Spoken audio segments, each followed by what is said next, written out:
मणिपुर का ground report भी साथ में बनाई कैप्चर कीड़ों के आए यार।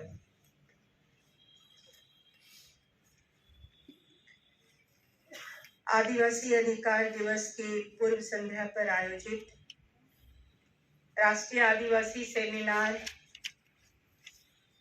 के इस जगजीवन राम संसदीय अध्ययन एवं राजनीतिक सोच संस्थान के सभागार में उपस्थित हमारे कार्यक्रम के माननीय अध्यक्ष ललित भगत बाबू, राष्ट्रीय आदिवासी सेमिनार के निवेदक माननीय राजेश कुमार गोंड साहब, माननीय रामचंद्र प्रसाद गोंड, डॉक्टर सुधा रानी, डॉक्टर रामजी और इस माननीय मंच पर उपस्थित हमारे माननीय पूर्व मंत्री देव कुमार धान साहब,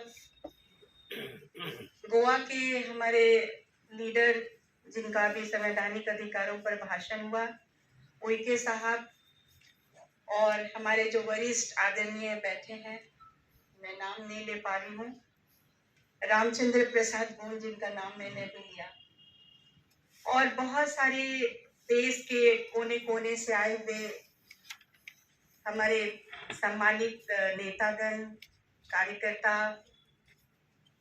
प्रेम साही मुंडा जी और बहुत सारे साथी, मैं सबों का नाम नहीं ले रही हूँ। हमारी कुछ ही बहनें हैं, संगीता गोंड है, लक्ष्मी है, जहारा, मैं सबों को नमन, जोहार, फूल जोहार, नमस्कार करती हूँ। अभी 1 बजा है मनोज, तो मुझे कितना समय दे रहे आप? क्योंकि माननीय ललित भगत जी से बहुत पुराना परिचय है। जब मैं राज्य महिला आयोग की सदस्य हुआ करती थी झारखंड राज्य में, और भगत साहब यहाँ पे जनजातीय आयोग के अध्यक्ष हुआ करते थे, तब झारखंड और बिहार के आदिवासी मुद्दों पर काफी बातें होती रहती थी।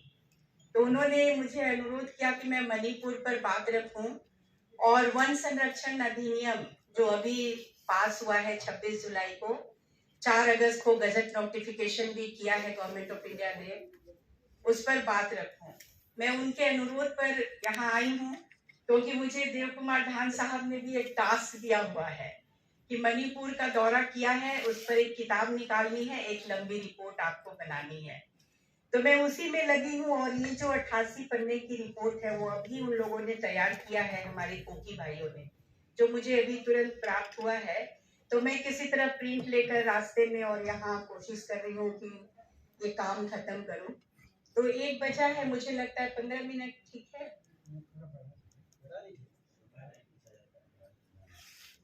नहीं, बहुत सारे वक्ता है और मैं बहुत मेंटेन करती हूँ, दूसरे वक्ताओं को भी सुनना बहुत जरूरी होता है।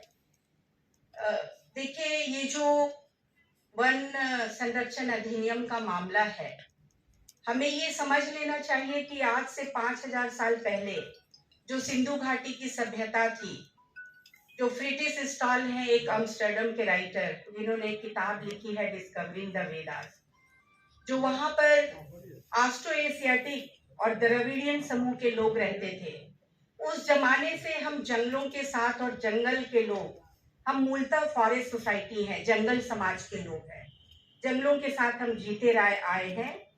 और खेती की परंपरा बाद में आई, जो एग्रीकल्चर का जो सिस्टम आया वो बहुत बाद में, लेकिन मूलतः जंगल ही हमारे जीविका का, हमारे आर्थिकी का, हमारे अध्यात्म का, हमारे सामाजिक और सांस्कृतिक गतिविधियों का केंद्र रहा है, और वो आज तक है।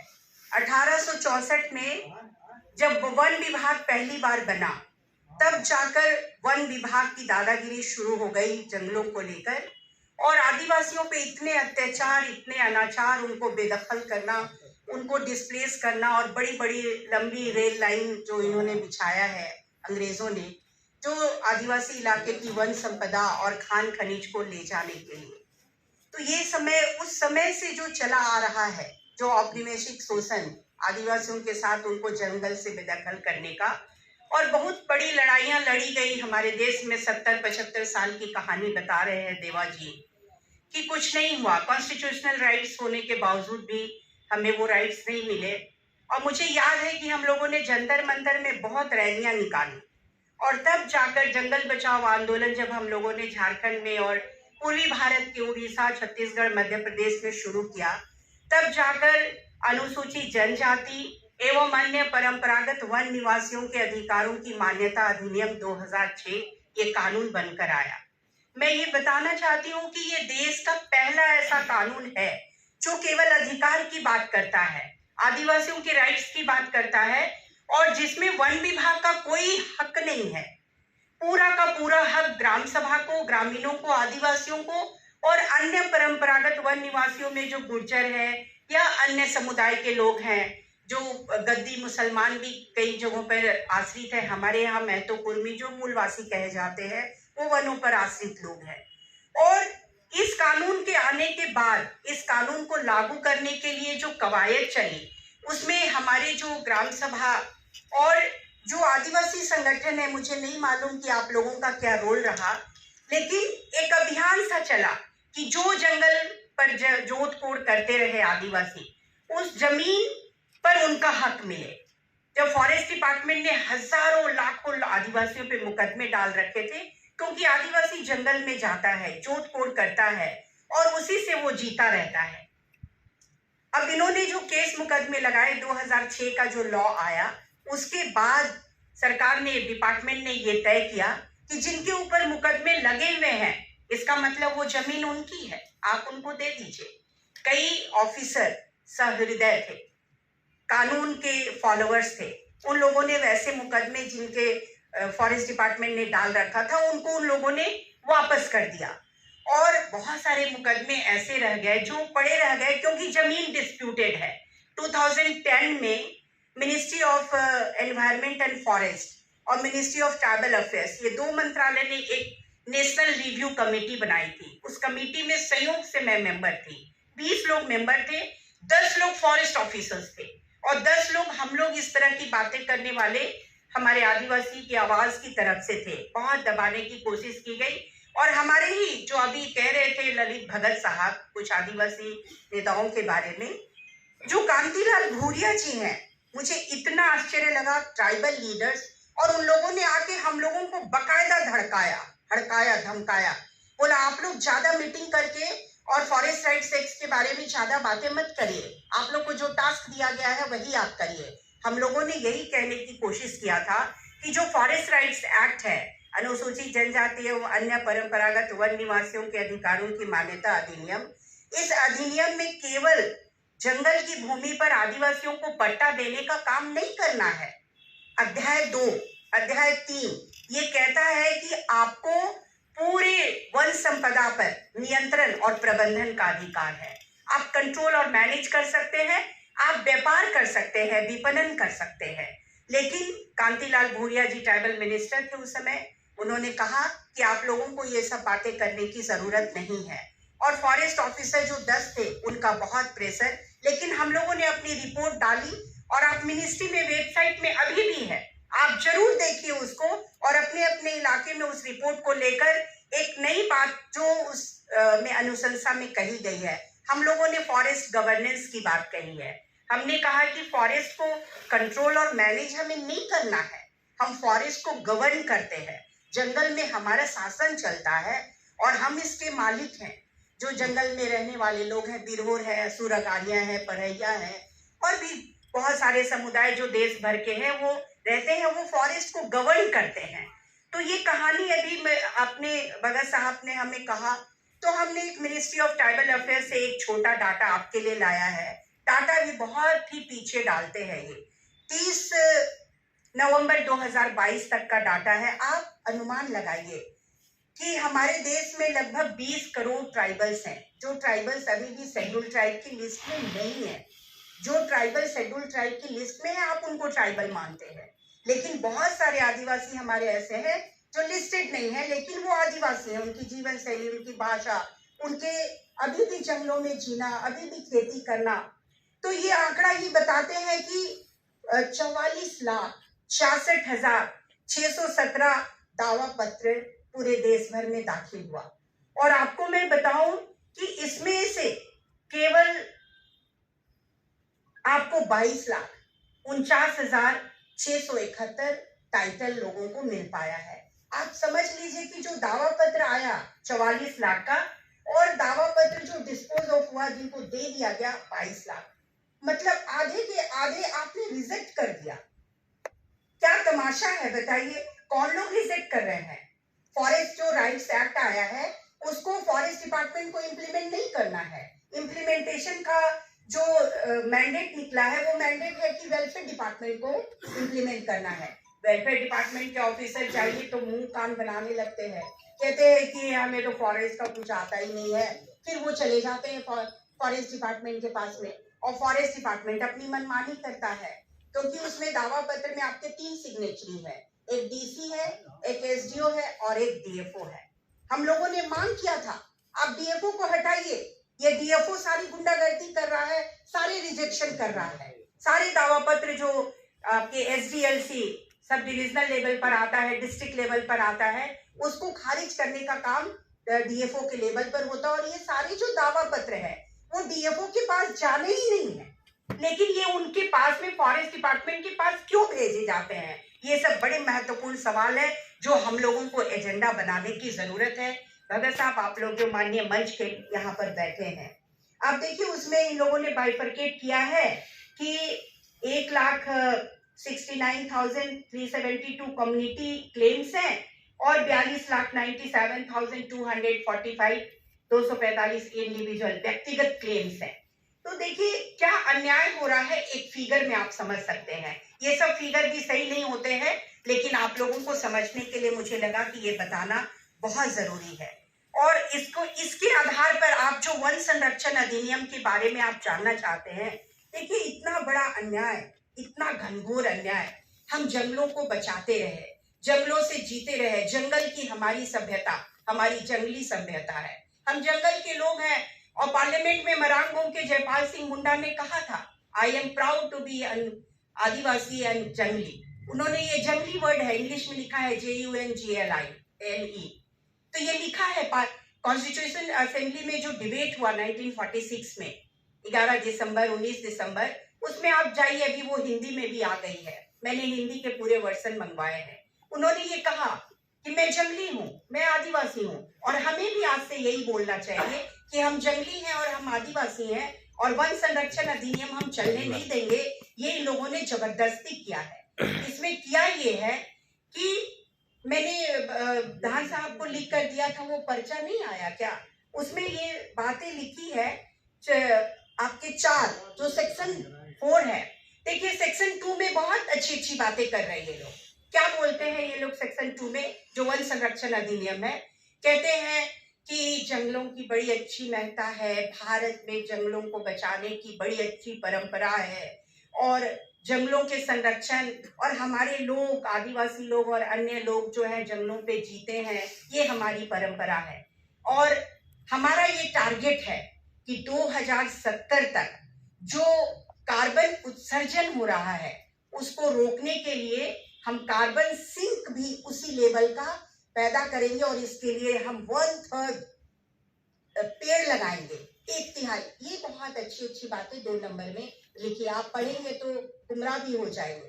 लेकिन जैसे जैसे आप सेक्शन 4 में पढ़ेंगे, 4(2) के 2I ऐसा है, उसमें ये कहता है, वो कह रहे हैं ये कि जो पब्लिक इंटरेस्ट, ये वर्ड है पब्लिक इंटरेस्ट, डिफेंस के लिए इंफ्रास्ट्रक्चर, और सिक्योरिटी फोर्सेस के लिए अगर जरूरत पड़े तो वो इंफ्रास्ट्रक्चर बनाने के लिए जंगल की भूमि 5 हेक्टेयर और जंगल की भूमि 10 हेक्टेयर ली जा सकती है।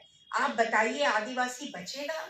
अगर आप पब्लिक इंटरेस्ट का कोई डिफिनेशन नहीं दिया है, और क्लियर आप समझ सकते हैं भारतीय राजनीति को, अगर आप बहुत करीब से मॉनिटरिंग कर रहे हैं तो आप समझ सकते हैं कि ये पब्लिक इंटरेस्ट किसी और के लिए नहीं है, केवल और केवल अडानी के लिए है, क्योंकि उनको जंगल चाहिए, वन संपदा चाहिए, जंगलों के नीचे जो खान खनीज है उस पर उनका कंट्रोल चाहिए, उसमें उनको बिजनेस चाहिए, ताकि वो अडानी को पूरे विश्व का नंबर 1 अरबपति अमीर आदमी बना सके, ये उनका टारगेट है। जंगल नहीं बचेगा। जो वन संरक्षण अधिनियम अभी 4 अगस्त को गजट नोटिफिकेशन हुआ, ये जंगल नहीं बचने जा रहे हैं। आपके 5th शेड्यूल खत्म है, आपके पेशा कानून खत्म है, ग्राम सभा की कोई मान्यता नहीं है। और इस देश में एक ट्रेंड चल पड़ा है, ये पंडित नेहरू के जमाने से चल रहा है। कांग्रेस के लोग मिलते हैं तो मैं बोलती हूँ कि उन्होंने जो पंचशील का सिद्धांत दिया था, वो पंचशील का सिद्धांत आपने राजीव गांधी ने क्यों नहीं माना, माननीय सोनिया मैडम ने क्यों नहीं माना, माननीय राहुल गांधी ने क्यों नहीं माना, जिसमें पहले नंबर पे है 5th से जो पंचशील के सिद्धांत है कि आपको कोई बड़े प्रोजेक्ट्स ट्राइबल एरिया में इंपोज नहीं करने हैं। Do not impose any big projects into tribal areas, ये लिखा है। लेकिन आप बड़े बड़े प्रोजेक्ट्स ला रहे हो, लाखों लोगों को, करोड़ों लोगों को भारत देश में आज तक उजाड़ दिया। 10 करोड़ का फिगर है जो अरुंधति राय ने लिखा था, फिर हमने तो विस्थापन पर PhD ही किया है। 10 करोड़ लोग उजड़ गए। उसमें आंकड़ा आता है कि 20% से भी ज्यादा लोगों को ढंग से पुनर्वासित और पुनर्स्थापन नहीं किया गया। बाकी लोग कहाँ चले गए? मांदर और बांसुरी की आवाज गुम हो गई, भाषा मिट गई और लोग बेघर हो गए, और जो कौन सी संस्कृतियों में चले गए और पहचान उनकी लुप्त हो गई। अगर आपकी भाषा नहीं है, आपकी संस्कृति नहीं है, जीने के तरीके नहीं है, जो कहते हैं कि 3 फॉर्मूला भाषा, भूषा और भवन, अगर आदिवासी अपनी भाषा नहीं मेंटेन करे और अपनी भूषा को, पहनावे को नहीं दिखा अपीयर करे और अपने रहने के घर जिसमें सखुआ का पेड़ हो, कटहल के पेड़ हो और भी बहुत सारे पेड़ नहीं हो, तो आदिवासी की पहचान नहीं होती है।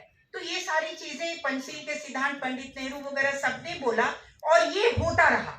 पंडित नेहरू के जमाने से देखिएगा कि जो CNT एक्ट है, SPT एक्ट है, वो क्यों उसको पालन नहीं किया जाता रहा और केवल नेशनल लॉ इंपोज करते रहे। हमारे इलाके में हेवी इंजीनियरिंग कॉर्पोरेशन को लेकर आंदोलन है और वो राष्ट्र के विकास के लिए हमारे लोगों ने बलि दी। विकास की बलि 32 गांव गुजर गए और उन गांवों का जो पुनर्वास हुआ 10 डिसमिल जमीन में, भाषा खत्म हो गई, कुड़ुक कोई नहीं बोलता, अखड़ा में नाच नहीं होता। तो ये जो खत्म हुई है ये संस्कृतियां, इस वजह से कि हमारी जो कस्टमरी लॉज हैं उसको फॉलो नहीं किया गया, हमेशा राष्ट्रीय कानून को महत्व दिया गया। तो ये जो वन संरक्षण अधिनियम है, ये बड़ा खतरनाक कानून आया है तब जब देखिए भगत साहब की कृपा से आज हम AC में बैठे हैं, थोड़ी राहत है। आप बाहर जाए, जिंदा रह सकते हैं क्या? रांची में 42 डिग्री सेल्सियस कभी नहीं होता था। आज से 10 साल 15 साल पहले 35 डिग्री तक पहुंचता था, तो इतना पेपर में रिपोर्टिंग और हम लोग हाहाकार करने लगते थे कि इतना तापमान कैसे बढ़ रहा है, धरती गर्म हो रही है। और गर्म होती धरती में आप बड़े प्रोजेक्ट लाके ये सारे जंगल काटना चाहते हैं, सारे आदिवासियों को जंगल से बेदखल करना चाहते हैं। तो आदिवासियों के लिए आपकी क्या पॉलिसी है? कोई पॉलिसी नहीं है। देखिए ये आई वॉश है। हम लोगों को बहुत ज्यादा इमोशनल भी नहीं होना चाहिए कि एक ट्राइबल को राष्ट्रपति पद पे बैठा दिया गया 75 सालों में। हुआ न्याय, देर से हुआ हमारे साथ ऐतिहासिक न्याय, लेकिन एक आदिवासी को राष्ट्रपति पद पे बैठाने के बाद आपने क्या कानून लाया पूरे आदिवासियों को उजाड़ देने का? तो ये घोर अन्याय है और इसका विरोध होना चाहिए। मेरे पास में जो आजकल तो डिजिटल वर्ल्ड है ना, सब लोग ऑनलाइन में बैठे रहते हैं, तो दिल्ली में जो सिविल सोसाइटी है, जो नॉन ट्राइबल्स हैं, जो ट्राइबल्स के लिए सोचते हैं, काम करते हैं, उन लोगों ने लंबी लंबी चिट्ठियां लिखी और एंडोर्समेंट, उसमें सिग्नेचर करिए, मिनिस्ट्री ऑफ ट्राइबल अफेयर्स को जाएगा, प्राइम मिनिस्टर ऑफिस में जाएगा और 30-30 हजार के पिटीशन साइन हुए और गया मिनिस्टर के पास। थोड़े दिन रुका, फिर राष्ट्रपति के हाथ से वापस चला गया, 26 जुलाई को पास हो गया और सारे पिटिशनर्स पे हम लोगों ने साइन किए। और देखिए उसके बाद भी मतलब जनता की सुन नहीं रहे। डेमोक्रेसी कहते हैं ये, अगर जनता नहीं कह रही है, बड़े बड़े ऑर्गेनाइजेशंस लिख रहे हैं कि जंगलों के साथ हमारा काम है और हम आदिवासी के बीच काम करते हैं और वो नहीं चाहते कि ये वन संरक्षण में संशोधन हो, और आपने ये काम कर दिया। इतना बड़ा क्राइम किया इन लोगों ने आदिवासियों के साथ कि आने वाले 2024 में इनको बख्शा नहीं जाना चाहिए। साथियों, हम ये कहना चाहते हैं आपको, देखिए हम लोग पढ़ लिख गए, हम लोग आज इस लायक हैं कि इस हॉल में बैठे हैं। हमारे भाई बहन जिन हालातों में जंगलों में रहते हैं, उनके पास कुछ नहीं है। अगर जंगल से कंदमूल फल फूल वो नहीं लाए तो उनका जीना मुश्किल होता है। मैं औषधीय पौधों को लेकर, होम्योपैथी को लेकर काम करती हूँ, एथनो मेडिसिन साइंटिफिक लैंग्वेज में कहते हैं। और हमारे सारे भाई बहन जंगलों से जड़ी बूटियां लाते हैं, दवाइयां बनाते हैं और उससे इलाज करते हैं। ऐसे हमारे पूरे भारत भर में 1,500 होम्योपैथी के प्रैक्टिशनर्स हैं। वो कह रहे हैं कि अभी हमें जंगल से कुछ नहीं मिल रहा, हमें खेती करनी पड़ेगी, एक एक औषधीय पौधों की हमें खेती करनी पड़ेगी। तो ये हालत में सरकार ने जंगलों को ला छोड़ा है और ये जो 4 लेन बन रहे हैं, 6 लेन्स बन रहे हैं, इसमें बड़े पैमाने पे पेड़ कट रहे हैं। हमें विरोध की रणनीति कैसे करनी होगी भाइयों, सोचना पड़ेगा। कुर्बानी के लिए मुझे लगता है तैयार होना पड़ेगा।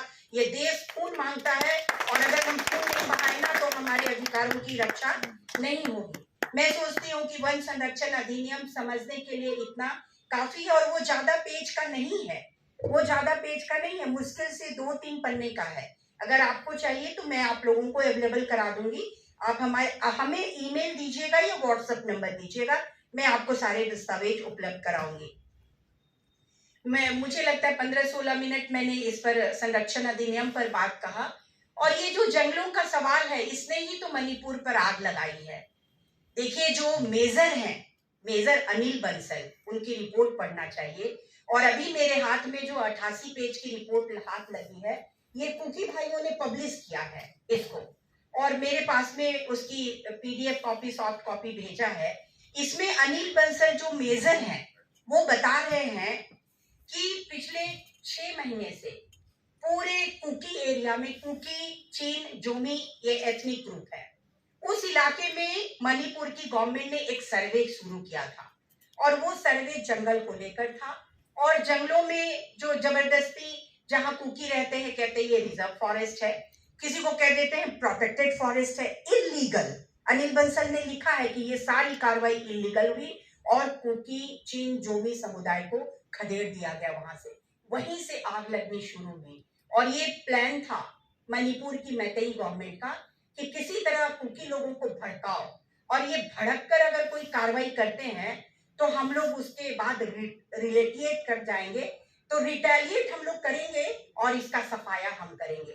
वही हुआ भी, यही अनिल बंसल ने लिखा है कि यही हुआ भी, जो जंगलों की सफाई करके सबको हटाया पहले। और देखेंगे इन्होंने लिखा है कि उन्हीं इलाके को इन्होंने रिजर्व फॉरेस्ट, प्रोटेक्टेड फॉरेस्ट बोला जहां पे कुकी, चीन, जोमी समुदाय के लोग रहते थे। जहां पर नागा समुदाय के लोग रहते हैं उन इलाकों को उन्होंने कोई डिस्टरबेंस नहीं किया कि ये फॉरेस्ट एरिया है, रिजर्व फॉरेस्ट है, प्रोटेक्टेड है, ऐसा नहीं किया। केवल कुकी, चीन, जोमी इलाके को उन्होंने किया और वहां से उनको खदेड़ना, भगाना, तो ये कार्रवाई चल रही थी। और कुकी लोग गुस्से में आ रहे थे, वो लोग मारपीट पे उतारू हो जा रहे थे और इसी बहाने इन लोगों ने हिंसा की शुरुआत की। जो कुछ लिखा गया है वो सारी बातें नहीं बताई जा सकती साथियों, लेकिन मेरी तो रूह कांप जाती है। जब हम मणिपुर गए तो हमें लगा कि हम क्या करें। हमने कहा कि अगर हम केवल आंसू बहाते रहे तो हम लड़ नहीं पाएंगे, और जब लड़ना है तो चीजों को समझ लेना पड़ेगा। जिस तरीके से ये मैतेई गवर्नमेंट ने कुकी, चीन, जोमी समुदाय का कत्लेआम किया है, 100 से, ये तो रिपोर्ट में बता रहा है कि 100 से ज्यादा महिलाओं के साथ में गैंगरेप हुआ और उनकी ब्रूटली मर्डर हुई, उनकी हत्या हुई, उनके शरीर के गर्दन कत्ल कर दिए गए, हाथ पांव काट दिए गए। ऐसा 100 से ज्यादा महिलाओं के साथ हुआ है, ये अनिल बंसल की रिपोर्ट बताती है। और ये रिपोर्ट में बताया गया है कि मेरे पास एक फोटो भी आई है, उस फोटो में आप आराम से देख सकते हैं कि पूरी फोर्स चल रही है, जो मणिपुर पुलिस की मैतेई फोर्स है वो पूरी फोर्स चल रही है आगे आगे, और वॉकिंग में भी गनधारी जो है वो बूटों की आवाज के साथ आगे आगे चल रहे हैं। और मैतेई लिपुन, मीरा पैबीस और आरामबाई तेंगोल, ये 3 बड़े उग्रवादी समूह हैं जिनको मणिपुर की पुलिस एस्कॉर्ट कर रही है और ले जा रही है उन गांव में जिन गांवों को उन्हें जलाना है और कुकी लोगों की हत्या करनी है। केवल चूड़ा चांदपुर में बता रहे हैं ये कि एक पूरी की पूरी जो जमात थी, हिंसा पे उतारू भीड़ थी, वो मीरा पैबीस की थी। मीरा पैबीस मैतेई महिलाओं का उग्रवादी ग्रुप है और ये लोग हिंसा कर रहे थे, खून कर रहे थे, घर जला रहे थे, लेकिन इन पर मणिपुर पुलिस फायरिंग नहीं कर रही थी। यही लिख रहे हैं अनिल बंसल कि ये इंडिकेट करता है कि उसको मिनिस्टर का, N Biren Singh chief minister का साफ आदेश था कि आप मैतेई लोगों पर कोई एक्ट नहीं करेंगे। और इन लोगों ने जो गोलियां चलाई, 38 कुकी लोग एट ए टाइम वहां मारे गए। ये 3 मई से के बाद से जो लगातार हिंसा हो रही है, उसमें कोई एक दिन ये घटना घटी है। और ये बहुत ही भयानक रिपोर्ट है जिसमें उन्होंने प्रूफ किया है कि किस तरह से एन बीरेन सिंह और वहां के जो एमपी है, जो मैतेई किंग है, जो राजा अभी आपके राज्यसभा में मेंबर है, सना बॉय, वो किस तरीके से शामिल है और वो मिलकर पूरी हिंसा को इन लोगों ने अंजाम दिया। और हिंसा को अंजाम देने से पहले जो पूरी प्लानिंग हुई, पूरी प्लानिंग का इन्होंने खुलासा किया है कि किस तरीके से कुकी लोगों के घरों में जो लाइसेंस आर्म्स होते हैं ना, हथियार होते हैं, उन हथियारों को जमा करने का निर्देश हुआ और कुकी लोगों से ये सारे हथियार जमा करवा लिए गए। और कुकी लोग उस समय से संशय में थे कि हमारे हथियार जमा करा लिए जा रहे हैं, कोई अनहोनी तो नहीं हो जाएगी। और ये वो सोच ही रहे थे, कुकी जो लीडर्स हैं वो सोच ही रहे थे कि कुछ भी ऐसा हो जाएगा। तब तक देखिए घर के घर जलाने शुरू हो गए। और इनकी जो tribal indigenous tribal leaders forum की जो रिपोर्ट हमको सबसे पहले 22 जुलाई को मिली, उसमें तो ये बता रहे हैं कि कोई एक गांव में जहाँ पे कुकी विलेज गार्ड होता है, उसने मैतेई 9 लोगों को घेर लिया था। तो उसको बचाने के लिए चीफ मिनिस्टर खुद ही मणिपुर फोर्स को लेकर लैंड कर गए हेलीकॉप्टर से और उनके प्रेजेंस में वो गांव चलाया गया। तो ये सब की पूरी फोटोज उन लोगों ने भेजा है। 2 महीने पहले जो हम लोगों ने देखा कि 2 महीने पहले इम्फाल में तो चुन चुन के कुकी लोगों का सफाया कर दिया, क्योंकि इम्फाल घाटी इलाका है, मणिपुर 2 रीजन में बटा है। आपने पढ़ा ही होगा कि जो 10% है वो घाटी का इलाका है, बाकी 90% हिल एरिया है। तो ये इम्फाल घाटी का एरिया है, वहां तो हर घर में 2 महीने पहले लाल मार्किंग कर दी गई, रेड मार्किंग। उसकी पूरी फोटोज हमें उन लोगों ने भेजा है।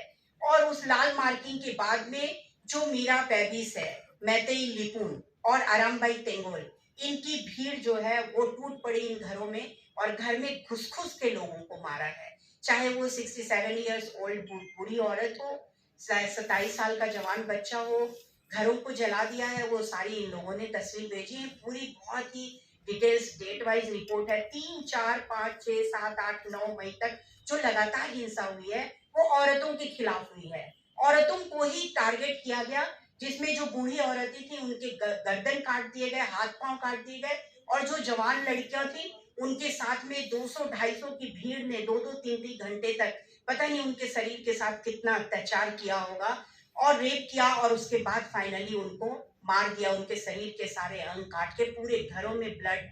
बता रहे थे एक समाज सेवी पहुंचे इम्फाल में, 2 लड़कियां जो गामा कार वॉश सेंटर में काम करती थी, 7 बजे शाम में वो पहुंचे तो देखे पूरे घर में ब्लड और पूरे बाल पड़े हुए थे और मानव का अंग कटे कटे फेंके हुए थे। इस तरह से अनेक लड़कियों की बहुत सारी कहानियां विद फोटो उन लोगों ने हम लोगों को भेजी है। जो पूरा स्टेट ऑपरेशन चला, जो मैतेई गवर्नमेंट ने कुकी लोगों के साथ ये जो अत्याचार किया, वो सीधा सीधा जंगल और पहाड़ों की लूट और खनिज का मामला है। हमें इस रिपोर्ट में पता चला बहुत सारी चीजें। जब हम वहां गए, हम लोग कांगपोकपी गए थे, क्योंकि हमारे जो कॉन्टैक्ट्स के लोग थे नॉर्थ ईस्ट इलाके में, हमारा पिछले 15 सालों से काम है, जो वीमेन ग्रुप है उनके साथ, और बहुत सारे ट्राइबल राइटर्स हैं। जो हमारे भाई कह रहे थे कि हम लोग को बहुत सारे मुद्दे पर काम करना है।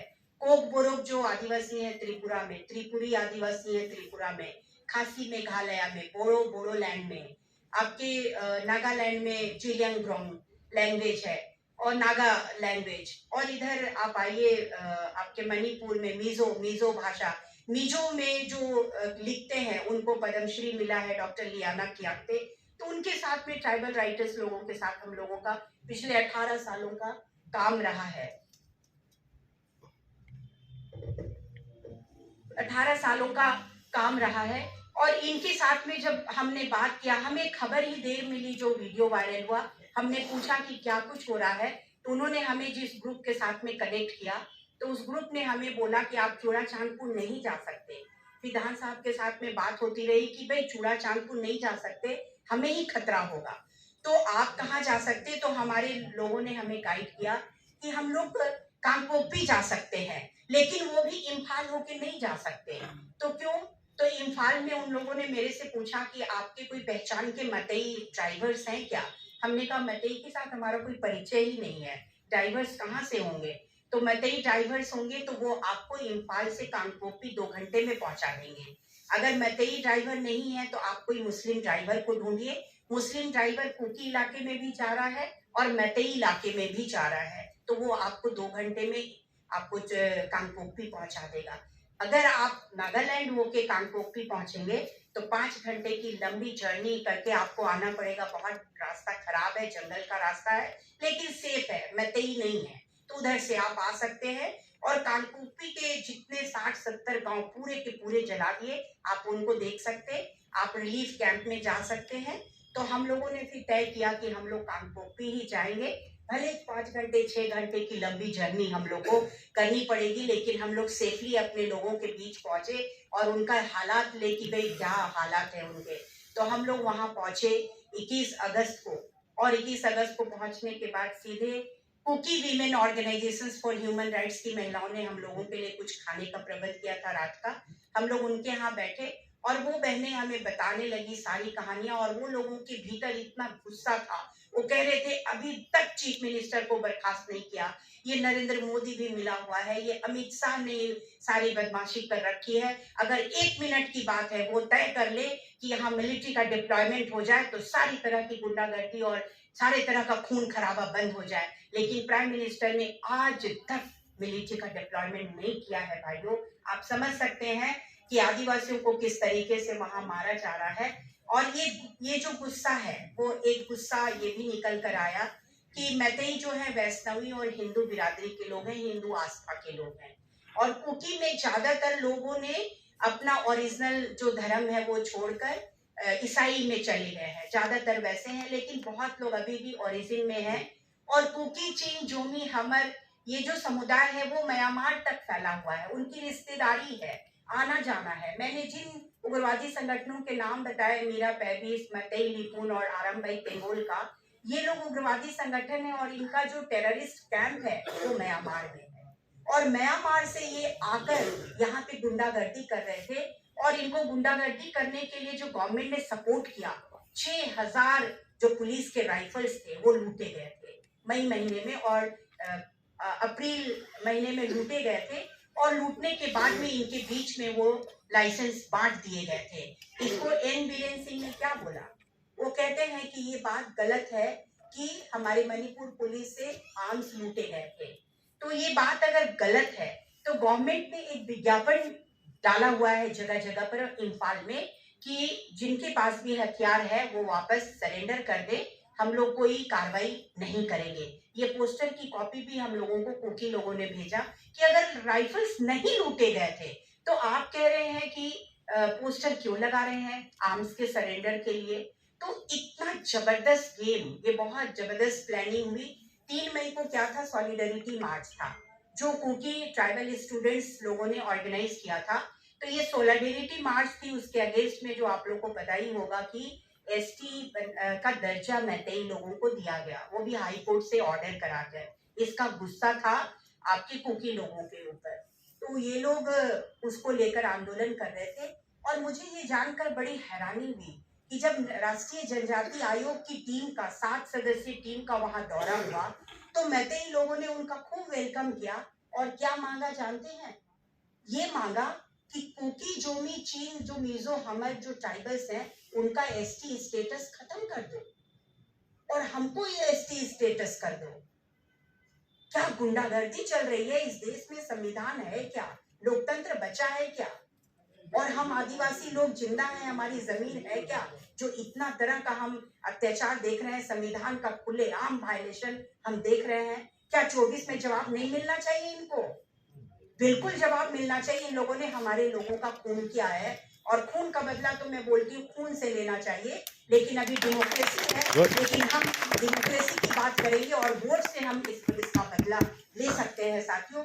और एक महत्वपूर्ण बात देखिए, ये जो मणिपुर असेंबली है उसमें केवल 60 सीट है, और 40 सीट में एमएलए कौन है?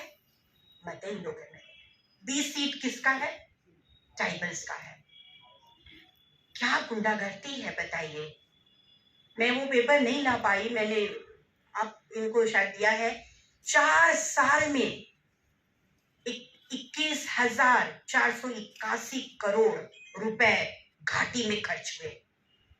पूरे टोटल बजट का 80%, 90% और 10% 4 सालों में केवल 491 करोड़। क्योंकि रोड इतना खराब, गाड़ी फंस गई, गाड़ी आगे जा नहीं रही है और चक्का घूमने लगा, सब लोग हम लोग पत्थर और क्या क्या डालने लगे कि चक्का निकल जाए। इतनी खराब रोड, कोई डेवलपमेंट नहीं हुआ इतने सालों में। और इसके लिए देखिए ये लोग इक्वली जिम्मेदार हैं। मैं केवल बीजेपी की बात नहीं करती, कांग्रेस ने क्या किया 70-75 सालों में? आदिवासियों को हमेशा वोट बैंक बना के रखा। मरांगों के जयपाल सिंह मुंडा की पूरी पॉलिटिक्स खत्म कर दी जवाहरलाल नेहरू ने, उनको बढ़ने नहीं दिया। और उनकी बातें जो संविधान में आज हम लोग लड़ रहे हैं कि हमें आदिवासी बोलो, शेड्यूल ट्राइब मत बोलो, ये उन्होंने असेंबली में कहा, कॉन्स्टिट्यूएंट असेंबली में बोला और अम्बेडकर ने नहीं माना। माफ कीजिएगा, अम्बेडकर साहब भी इधर है, बहुत हम उनकी इज्जत करते हैं, ड्राफ्टिंग कमेटी में थे। आदिवासी शब्द नहीं माना उन्होंने। पढ़ लीजिए वो पूरी डिबेट की कॉपी, किन्होंने सत्यानाश किया हम लोगों का, ये समझ लेना पड़ेगा। बहुत सारी बातें हैं और आप खड़े हैं तो मुझे लग रहा है कि मुझे खत्म करना चाहिए, लेकिन ये एंडलेस स्टोरी है, ये अंतहीन कथा है। देखिए मैं तो अभी यहाँ पे देश भर के सारे लोग जमा हैं, हम लोग सब अपनी अपनी ताकत से इधर बैठे हैं। हम लोगों ने बहुत कोशिश करके राष्ट्रीय आदिवासी नीति की बनाने की बात की थी, ये रुका पड़ा है, कहीं पर धूल खा रहा है अर्जुन मुंडा जी के मंत्रालय में। हम लोग ये कोशिश करें, दिल्ली में हो, रांची में हो, एक राष्ट्रीय सेमिनार करें और राष्ट्रीय नेशनल ट्राइबल पॉलिसी की बात करें और ये सारे कानून जो आदिवासी विरोधी आए हैं इन सारे को खत्म करें और हम लोग आगाज कर देगा गवर्नमेंट को कि आदिवासी अब जो है आपके इशारे और आपके पार्लियामेंट में पास कानून पे नहीं चलेगा। हमारे हजारों साल की परंपरा है, हम हजारों साल से जंगलों के साथ जीते आए हैं, जंगल हमारा है और जंगलों पर आपका कब्जा नहीं होगा, ये आपको हमें बताना है। जंगलों से आज भी हम जी रहे हैं, तो ये सारी बातें हमको करनी पड़ेगी। हमारी भाषा का सवाल है, मैं अभी भी बोलती हूँ कि हमारे देश में जब मैं भाषाओं पे काम कर रही थी, डॉक्टर रामदयाल मुंडा जी जिंदा थे, तो हम लोगों ने all India tribal literary forum बनाया था। 90 आदिवासी भाषाओं में साहित्य लिखा जा रहा है। आप क्यों उम्मीद करते हैं कि आदिवासी अंग्रेजी में लिखेगा और हिंदी में लिखेगा? अगर वो कुकी में लिख रहा है, कोकब्रोक में लिख रहा है, संथाली में, बोडो में लिख रहा है, आप उसका ट्रांसलेशन करिए। तो आदिवासी भाषा साहित्य अकादमी भी हमें चाहिए, एक बहुत जोर का धक्का लगाने की जरूरत है साथियों। और आदिवासी महिलाएं जो डायन बोलकर मार दी जाती हैं पूरे भारत में, कोई नेशनल लॉ नहीं है। हम लोग मांग कर रहे हैं, यूएन विमेन के साथ में बात हुई और हमने बात किया कि भाई नेशनल राष्ट्रीय डायन प्रथा प्रतिषेध अधिनियम लाया जाना चाहिए राष्ट्रीय स्तर पर। हमारे स्टेट में है, बिहार में भी है और छत्तीसगढ़ में भी है, लेकिन पूरे राष्ट्र का कोई एक नेशनल लॉ नहीं है। जबकि संयुक्त राष्ट्र संघ में जो यूएन ड्रीम है, United Nations declaration on the rights of indigenous people, उसमें ये 10-11 आर्टिकल 24 बहुत सारी जो बातें करता है, वो जंगलों की, जमीन की रक्षा की बात और आदिवासियों के संवैधानिक अधिकार की बात करता है साथियों। और अगर हम लोगों ने एक नारा दिया है कि ओते आबुआ, बीर आबुआ और दिसुम आबुआ, ये मुंडारी के वर्ड हैं, जिसका मतलब है कि ये जमीन हमारा है, ये जंगल हमारा है और ये देश भी हमारा है। धन्यवाद।